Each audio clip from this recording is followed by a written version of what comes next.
I'm Chad Ruthermans. And I'm Andy Kinnick. And welcome to NOCLIP Pocket, the work of a nation, the center of intelligence.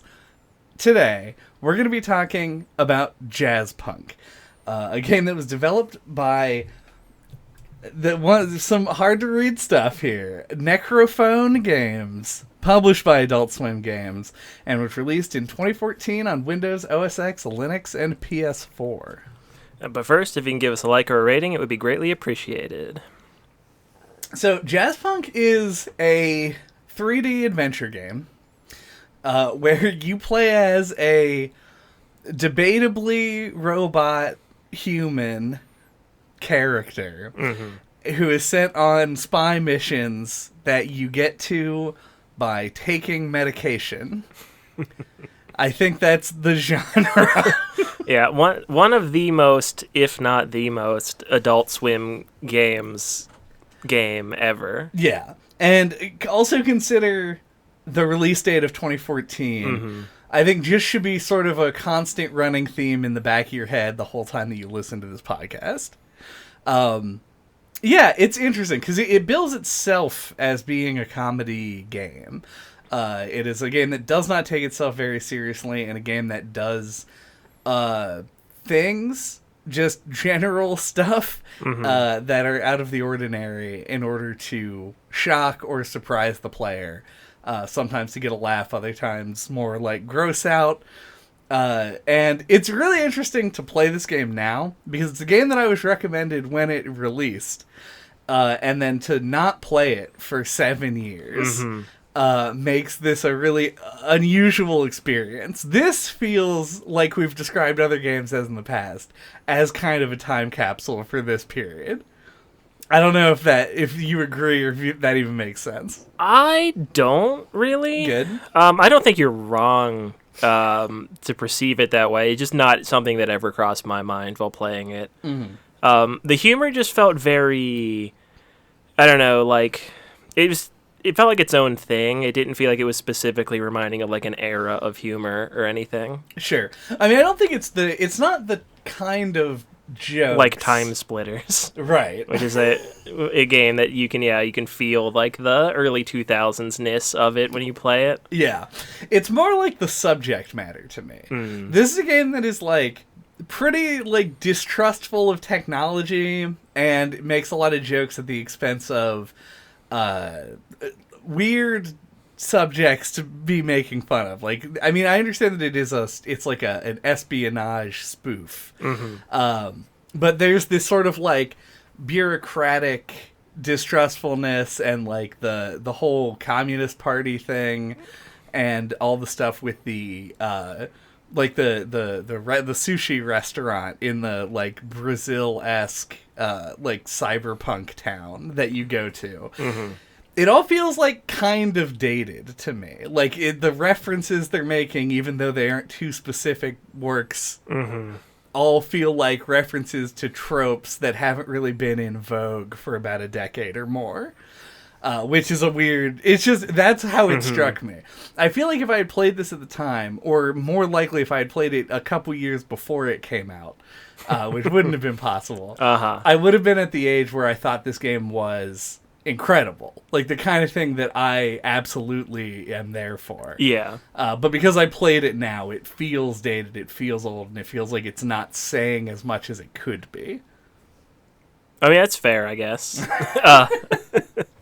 Yeah, I definitely was not thinking about it through that kind of lens, I guess. A lot of that stuff just kind of felt like genre tropes that it was poking fun at, and less like things that were in the zeitgeist at the time. Sure. No, I don't but I think you're right, though. I do think that would have been more like... would have felt like it made a little bit more like sense as like a pop cultural product. Yeah. At the time. Yeah, of 2014. Yeah. Yeah, it is weird that way. I think because there are things that I do still really like about this game. It's just that I feel like a lot of the jokes, except for the very general ones, a lot of them didn't really land in the same way. We just talked about Shadows Over Loathing, which has a bit where you have to like get a form signed. that takes forever, and it is a follow-up to West of Loathing, which he's also talked about, that has a similar, like, bureaucratic nonsense kind of joke. And I feel like that's very prevalent in here. There's a lot of, because of these series of technicalities, you can solve the puzzle by changing the time to noon, and everyone will take a break. Mm-hmm. It's that kind of thing that, like, that rubbed me, not the wrong way, just like in a way that made me, in a recollecting way. Yeah. Speaking of the humor, though, like, you bring up Shadows Over Loathing, which I think is an interesting comparison, because I think, no question, a much more cleverly written and funny game than this. But, like, this game made me laugh out loud a couple of times, and that's super rare for me. Yeah. Like, I know that, like, I'll hear you playing a game in, like, the living room, or in your room while I'm working or something, and I'll think, not to myself that that's weird or anything, but, like, because it's a very normal thing to do, but, like, I'm just remember thinking, like, that's interesting because I so rarely laugh out loud when I'm by myself. Like, you take the social element out, and it's hard to make me laugh out loud, I guess is all I'm trying to say. And this game managed to, and I don't really know why. Yeah. But I laughed out loud a couple of times. I mean, I think a couple of the things that this game does are just that unexpected. There are things that catch you off... Like absurd. Yeah. There are things that catch you off guard because they aren't the kind of things that you expect to occur in a game, I guess. And it really does. It takes full advantage of the medium in terms of, like, the fact that there are a lot of punchlines that are things that you have to, like... To initiate. Like, just this is the first thing that came to mind. This definitely is not something that made me laugh out loud. But you get pigeon pheromone if you complete a side quest, and you can use it to spray people, and when you do, pigeons poop on them. It's not like it doesn't do anything, but you're given an item, and the player has to decide, like, oh, now I'm gonna go spray somebody with this, and it has, like, something prepared for it. The game itself's really short. You finished it even faster than I did, but I spent like 2.5-ish hours on this. And it's very small, but it has a lot of detail in those areas, which I think helps it find the humor where there might not be some. Yeah, one of the things that got me is just like, there's a part where you go to like a resort, and if you're on the beach, there's a turtle. If you interact with the turtle, you just, like a trumpet is like, wow, and you just throw a red headband, 2 sai, and a pizza. Sai is in, like, the ninja weapon. Right. And a pizza at it, like, you know, because Ninja Turtle joke. And there's no context, no setup, no anything. Yeah. But it's, like, so unexpected that it made me laugh. Yeah, it's got stuff... like a lot of stuff. Did you do the metal detecting while you were on the beach? Yeah. Lots of just like little visual gags. And the trumpet sound, I gotta call out, this game is weirdly full of like just old cartoon noises. That like pretty much any Foley that's done in the game is in some way like a weird Looney Tunes cover. Like it would feel at home at like on the Adam West Batman show. Yeah. There was in the cyberpunk, or not cyberpunk, but like steampunk or whatever city. There's like a van. There's like a sound effect that plays when you're near it that I've heard in another game, and I cannot think of what it was, but it was driving me nuts while I was playing. Oh yeah. I'm sure there was liberal sound library usage. Yeah. Also, very early in the game, you can walk across one of those little bridges that goes over the street, and there's just someone there, and if you bump into them, they fly off of it and do the Wilhelm scream. And it's the only instance of it, which is good. If you use this is a message to anyone making anything. If you use the Wilhelm scream, you use it one time, that's your allotted number of Wilhelm screams you're allowed. Yeah. And have it still be good. And it was good here. Because, like you said, it's very unexpected. Do we want to talk about what you actually do in the game? It's almost kind of hard to describe. Yeah. But I think it kind of brings itself... It makes the comedy more present because of just sort of how mundane everything that you do is. Yeah, there's like a you play. It's in first person. You play as like a naive, I guess, just kind of pawn. Yeah. You're given these missions to go on, and then you're given the pills to take that send you to the missions.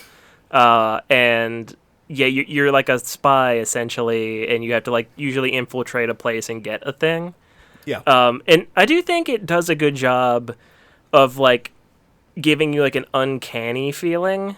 It like you have the little like cardboard cutout hands that come into the screen, which gave it kind of like a Psychonauts like clairvoyance sort of thing. Yeah. It very well, the sound that comes out of that van might be in Psychonauts. It could be a Psychonauts sound, but it also kind of made me think of We Happy Few. Okay, yeah. I've never played that game, but I was like, I feel like this game is giving me, Jazzpunk is giving me like feelings that I feel like that game is probably supposed to while you're playing it. Like you kind of feel like an imposter at all times. Yeah. Like the world, and it also kind of feels like you don't know who else might also be like some kind of weird person who isn't what they seem. Right. Yeah, and the setup of the game being this like espionage thing where you're an agent of some kind of agency is like aids in that. It makes you primed to think about like, is everyone the person that they say they are? Are they fucking counter spies? You know, like is there somebody out there trying to get me? And it in fact plays into the meager plot of the game. Yeah. Good shit. I'm bringing it back. Yeah, so the actual things that you do, though, are very classic early 3D adventure game, indie game stuff. Mm-hmm. I feel like we haven't talked about a ton of these games, but they were sort of a boom in this era. We did talk about Only If, which is actually probably the closest mechanical comparison to this. Mm-hmm. You can move, jump, and interact, and you have an inventory system that you cycle through with the mouse wheel. That is pretty much it. There are a couple of like little mini games in it that have a few different controls, but for the most part, it all follows that basic thing. And so you're playing this game and you're given very abstract objectives. Infiltrate the Soviet consulate and steal some data from them, and you just have to kind of go about figuring out how to do that. And if you do, like if you know how to do it, the level takes about 5 seconds.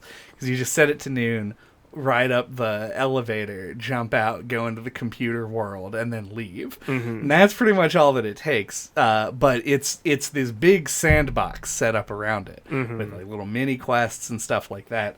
So the game is very like, I guess, self-directed. The player has to figure stuff out, and there's a lot to distract you. Yeah, it's almost like they kind of contrast each other. It's like you're given an objective to do a specific thing in a context where, like, if you were actually a spy, you wouldn't want to dick around. Right. But it like the video game, a lot of like the fun of it is like there's all this weird stuff that you can interact with, and it's like that's a big part of like what's fun about it. It's just like seeing what weird shit is in the world. Right. And there's a good amount of weird shit. Yeah. You can watch a film, which is a weird advertisement for a toy that you attach to your head and spin your head around. And this just plays on loop in the theater if you choose to go in. Mm-hmm. I never did. Oh, okay. I went over there, but I just kind of assumed you couldn't go in. No, you have to talk to the guy, like the guy selling tickets at admission, and then you go in and you're in first person perspective, but you have a cigar, and that annoys people, and then you can eat popcorn, which flings it all over the theater. And there's like one other gag about that, but it just plays this old black and white footage of a weird toy advertisement that goes on for like a minute and a half, while you irritate everyone else in the theater, and then you just leave. And it's I don't know, it's weird, it's unexpected. It did make me laugh, so that's good. But it's like you go in expecting like, oh, maybe this will be the thing, that somehow relates to the quest I'm supposed to do. And it doesn't at all. And that's like 90% of everything in the game. Yeah. Yeah, because like when I first started it out, like I walked everywhere except up to the building because I was like, this seems like the kind of game where the way to proceed isn't just going to be to walk in and do what's obvious. Right. But I tried several doors though, and none of them like led anywhere. So then I did end up going to the building. And I guess I could have gone into the movie theater. Didn't figure that out. But yeah, like my favorite area is the like Blade Runner city. Yeah. Because there's something about it. I feel like you have the Blade Runner side quest to find the replicants, which also ties into like the whole uncanniness.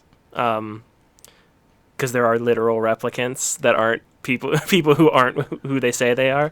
I did not get that side quest. So oh, really? Just didn't find it. Oh yeah. It's like on a side street. Like you go into like a little nook and there's like a guy and there's like a pretty funny gag where after you do it, he tells you to retire the replicants, and you like give them a retirement party. And then when you go back to him, he's like, I meant to kill them, not to, like, you know, throw them a party or whatever. And he's like, turn in your badge. Now turn in your gun. Now turn in your other gun. Now turn in your gun badge. Turn in your badge gun. And he just, like, keeps going on and on with all this stuff. And every time you hit A, or whatever the interact button is, he's like, toss on more PC, stuff. you just keep throwing shit on the desk. It was pretty good. That is good. I got sidetracked in that level by the simulated bank robbery. I don't know if you did that one. I didn't find that. Yeah, you like go into another sort of like pocket dimension. It's like through a computer, and you plan a heist on a bank, but it's like a cyber bank. So you like create malware, or as they call it, sneezeware. You gotta like suck up germs and spit it out of people. It's weird. It's real strange for whatever reason, but yeah, there's a lot. That's what I'm talking about. There's like so much stuff. It's very dense. Did you wrestle the Hulk Hogan guy? I can't say that I did. Oh God. Somehow way more stuff in this game than it seemed like. Even. Yeah. Yeah. There's like up on the rooftops. There's like an area you could go up onto like an upper level. And it was just like you round a corner and he just like falls out of a wall. And he's like, hey, brother, blah, blah, blah. And then it teleports you to like a wrestling ring and you wrestle him. I did go up to the rooftops at some point. Yeah. But it was after I had gotten the wetware and just ran back. I ran into the praying mantis that used that guy's head, though. That was pretty cool. But yeah, it's something about the city setup. I don't know exactly what it is. If it's just like video game geometry, like setting up basically little hallways, you know, like city streets. Yeah. Allows it to like feel like, I don't know, it just feels more like dense, like there was more stuff to do in it. And like lively. And obviously there was a lot of stuff to do. In a way that didn't work quite as well. Like I always found like the hotel afterwards felt mysterious. But that's kind of like might have just been the setup of like how you're being watched and followed, made it feel like I didn't know what was going on. But yeah, like I feel like none of the other places quite fit this game as well as that city did.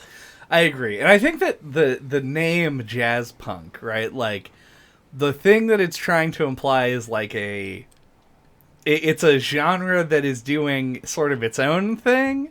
That's why it's jazz, because it's experimental, improvised. Yeah. But that name, Jazzpunk, to me sets it up to be sort of a cyberpunky. That's like what I imagine is like a sort of that sort of a genre. So the city also fits that theme the best as well. The intro to this game, like the little intro cinematic, I think is incredible at setting the tone. It's like this very eclectic sort of... You really just have to watch it. It's stylized like a spy movie intro, but with all of this like just weird shit in it. There's a bunch of like emphasis on Japanese characters for whatever reason. That feels very Blade Runner. Yeah. So there's like a lot of things that sort of set up the tone, but I still went in going like, why am I just in a park? Yeah. It's kind of weird. Then you get like a remote that zaps pigeons, and I'm like, okay, well, never mind. This makes a little more sense. But yeah, I think I agree with you. I think the city did feel like the most, I don't know, expansive, the most interesting location. Mm-hmm. So did you play the, I think it was called like Wedding Cake? Oh yeah, I played Wedding Cake. Yeah. I thought that was such a great little like slice of like that kind of Time Splitters or whatever kind of shooter. Like old shooter. I don't know. It felt like it captured it so well, even though I'm not even as familiar with those types of game, but I'm like, I know exactly what this is like spoofing. Yeah. It's amazing, honestly, that it like works as well as it does too. Like I didn't try playing it with multiple players. Me neither. I don't know how it would do that if you had like you had to have multiple inputs hooked up. Yeah. But it is very amusing to load in and have like even like I now know the differences in the weapons because I played it for a little bit. Mm-hmm. It's just interesting. And there are several mini games like that. And the one I think probably my hardest laugh in the game is related to one of those mini games, and it is for me the Street Fighter 2 beating up a car bonus game. I don't know if I didn't find that one. That's in the resort level. There's like a car with you can interact with the hood, and it pops open, and there's a computer in it, and you play a game, and it's like Polyblank versus an old sedan, and you just punch the shit out of the car, and it explodes like in the Street Fighter 2 minigame.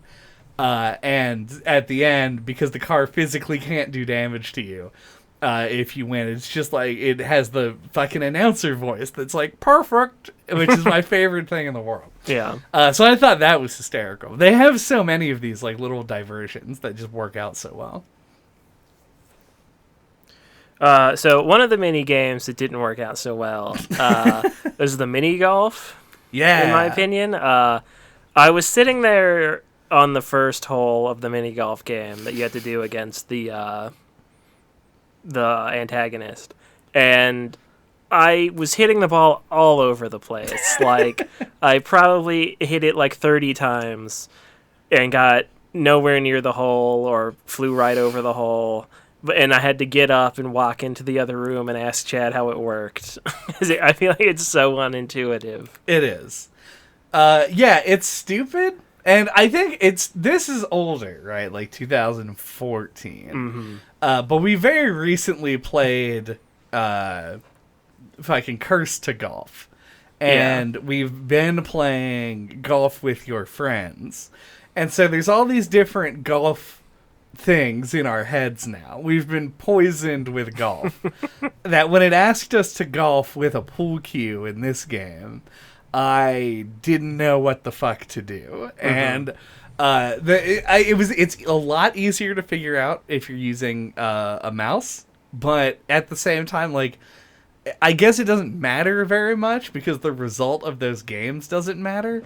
But it is interesting that they just gave you a fully new control set and said, good luck. And then did it as weird as they did. Yeah, I don't know if it's just me, but like I found that so unintuitive that like it felt like I was doing something wrong, or like it was supposed to be like that, and it was after enough time passed, it was gonna like be like, haha, you fool, or I don't know, like he was cheating or something somehow. Well, he was cheating. Well, yeah, but like in a different way. Yeah, even more so. It don't know. It just felt so weird. I feel it almost feels like it has to be intentional. Right. That it like controls as awkwardly as it does. Yeah, I feel honestly kind of the same about the other minigame that you play, which is the volleyball one. Oh yeah. Or the tennis. That one wasn't that bad, I didn't think. I don't even know how the player scores a point because I didn't. And then I really? did the practice one for like 8 minutes and went, no, I don't. They just returned every hit that I sent. So, like, I could volley back and forth, but it would either I would lose or it never ended.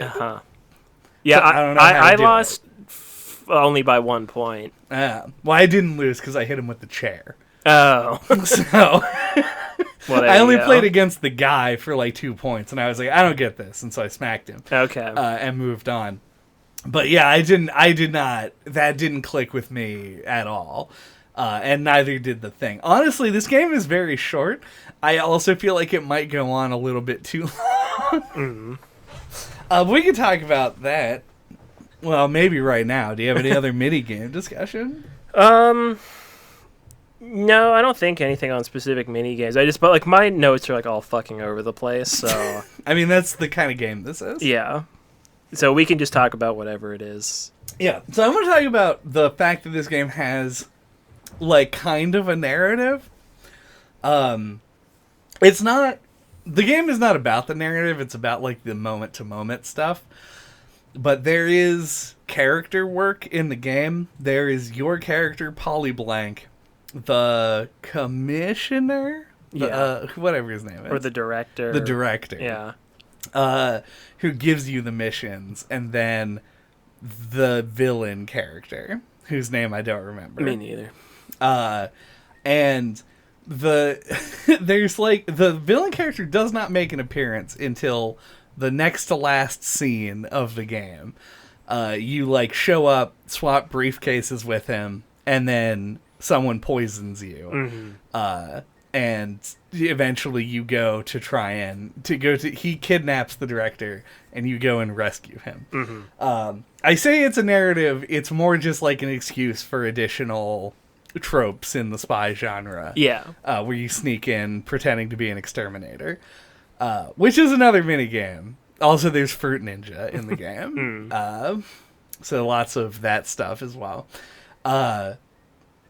And it's interesting to me because I feel like they bring in this antagonist character who poisons you, and then it doesn't do anything with you. It just is like an excuse to move it to nighttime in the same area. And then when you go do the thing at his house, there's so much stuff around, but you don't have to really do any of it. And I found that to be really weird. Like, it felt like it was just another little sandbox, and then just suddenly it was back on track to finish the game. I don't know. I think that the last level was paced in such a strange way to me that I was beyond, like, the let's just experiment for experimentation's sake, and more, I wanted to move things into the next zone and not just hang out in an apartment. I don't know. I can't say that I relate, but much like the discussion at the beginning, I can't say like I think that you're wrong or I don't see where you're coming from. I think the game is so short, right, and seems so clearly not to be about its narrative that I didn't even really think about it. Like, as soon as I got there, I was just like, all right, like, let's mess around with everything. Yeah. Just like the whole rest of the game. And then whatever plot is there will happen. Yeah, I don't know. But, I mean, I do agree to an extent that, like, the narrative and the gameplay aren't, like, integrated at all. Right. Yeah, I don't know. I don't know how I feel about it, really, because like I did find myself like not like engaged, but like I liked the story. I found myself liking the story, even though it feels very inconsequential. And like I feel like a lot of games that like clearly like don't care about their story deliver a worse one than this. Yeah. So yeah, I don't know. I don't really know how to feel about it. Like I feel like this game is very much just like a experience that I experienced. It sure was that. Yeah, I didn't really have any like thoughts or criticisms about its story personally. Yeah. Well, yeah, and I don't even necessarily think my criticism is about the story itself. Because, yeah, or the pacing. yeah, mine was more of the pacing. Yeah. It's just like because you get to that ending sequence and you want to be doing sort of finale type stuff. and they're like, do you want to play Twister for a minute? Like, some of the jokes are still funny. I liked the non-person, the stack of objects pretending to shower was a good gag. And I'm glad it was in there. I liked the crane game that you could pull all the fish out of the tank, and there's a barrel of oil at the bottom of it. But to me, it was just sort of like more stuff, and it wasn't drastically different enough like the other stuff was. The novelty had worn off, and I wanted to get more novelty out of the game, which it does provide, but you just have to fuck around for a little bit. Yeah.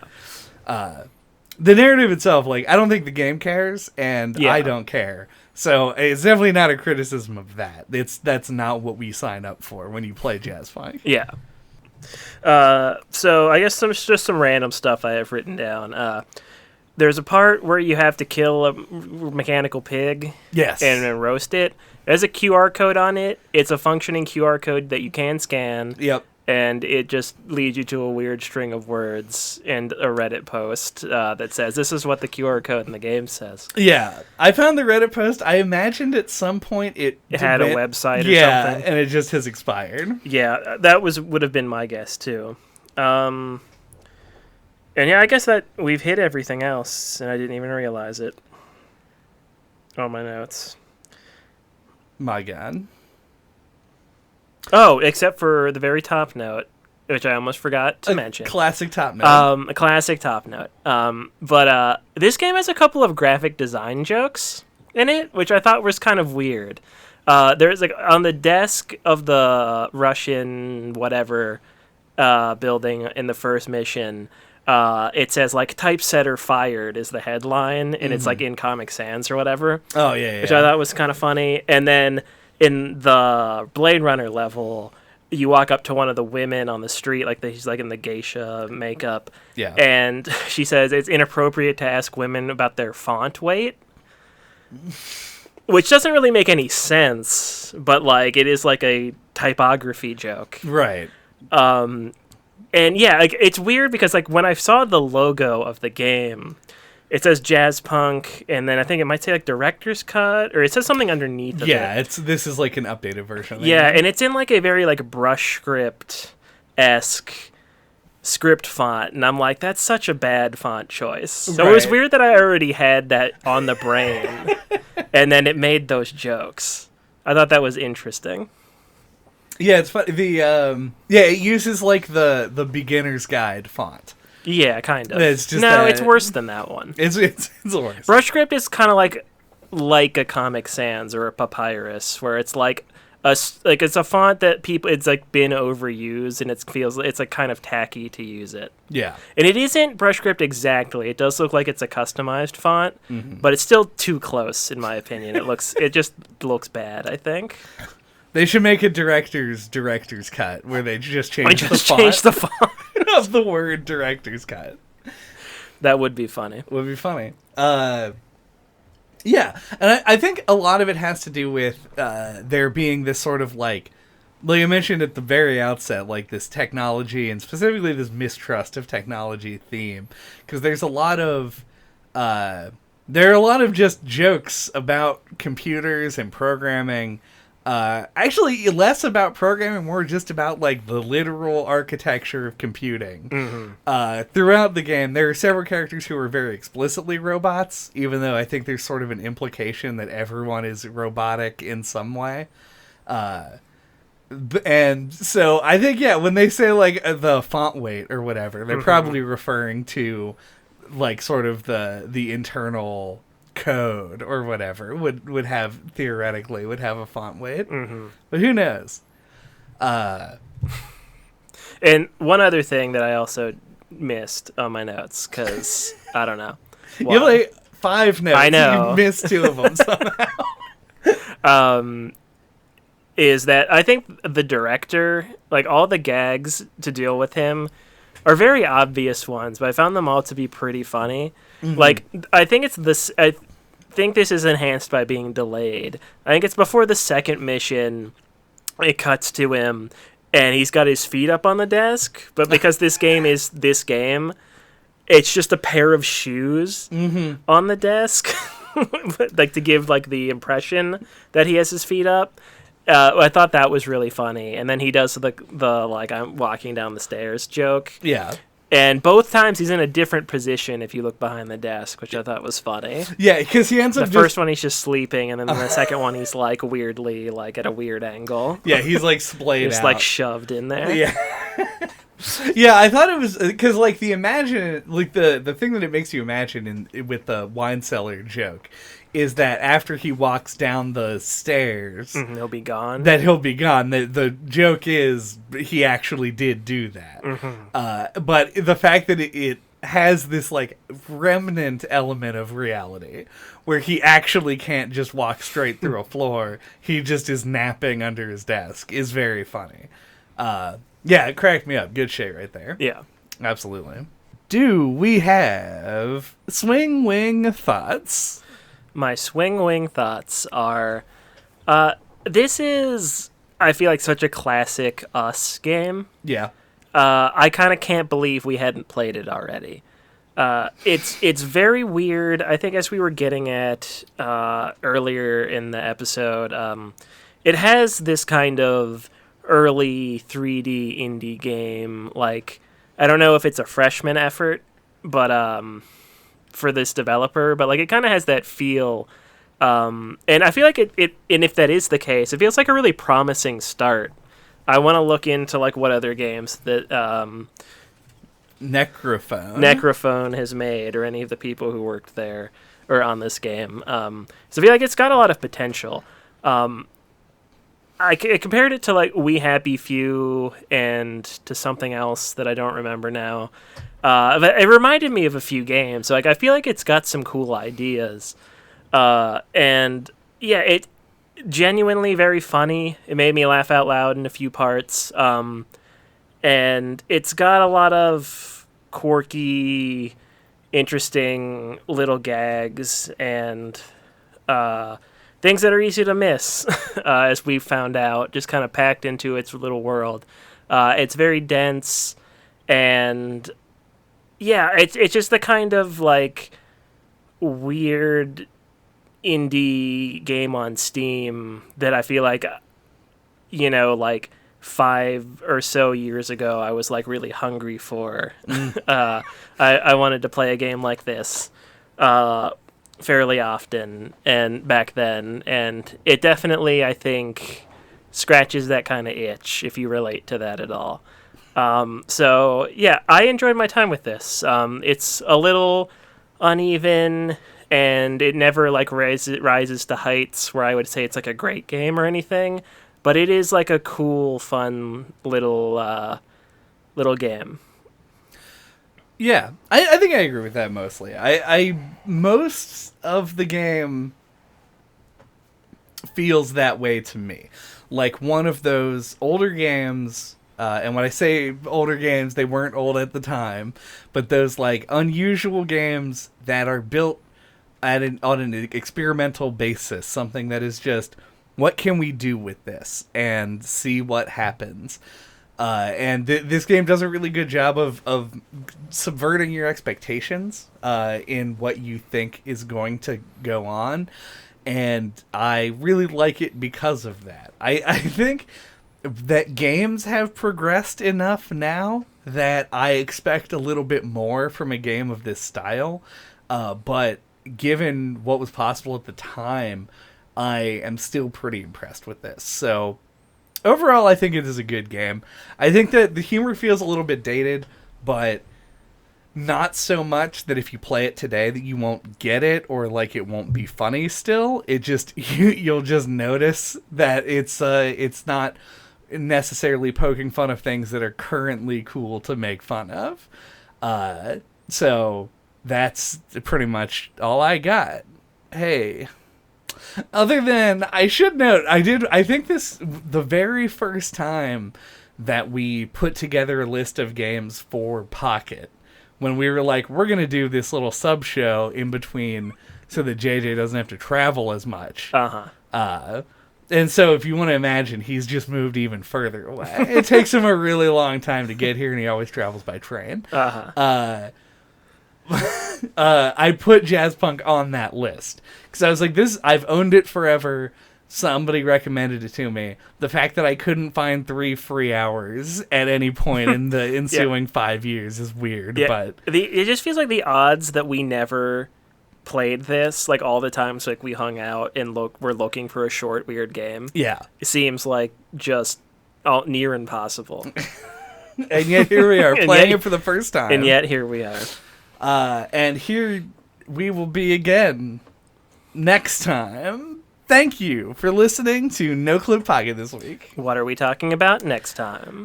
Next time, we're going to be talking about Perfect Tides. Yep.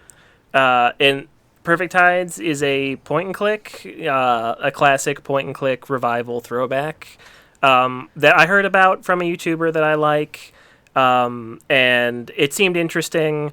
It supposedly has a good narrative and has like branching paths and all those buzzword things about games, but it's supposed to be good, and it caught my attention, so I put it on the list. All right. I was debating whether or not I wanted to say Perfect Dark. It's a joke. Yeah, but we're not going to be talking about that yet. Until that time, you can get a hold of us. All of our contact information is on our website at noclippodcast.com or on splattershot.pro. There you can find our email address, our Twitter account, our YouTube channel, and you can listen to one of our old episodes, like the one that we did on Only If, or really a bunch of like little indie weird games, but not quite on this level, I want to say. I don't know. Harvester. Harvester also came to my mind. Yeah. West of Loathing. Yeah. Shadows Over Loathing. For funny ha-has. The Cat Lady. I don't know. That game's hilarious. I'm just trying to think of like weird experimental games. Yeah, I agree.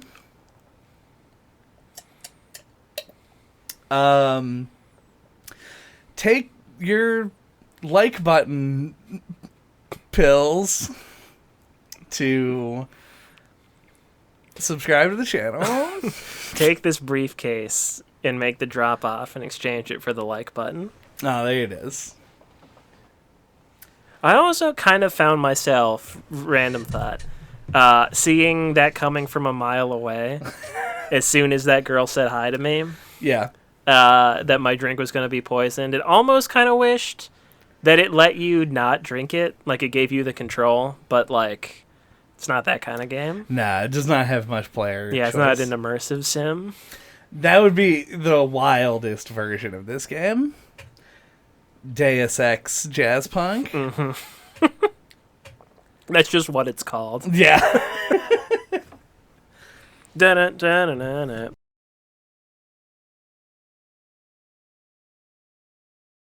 Do we have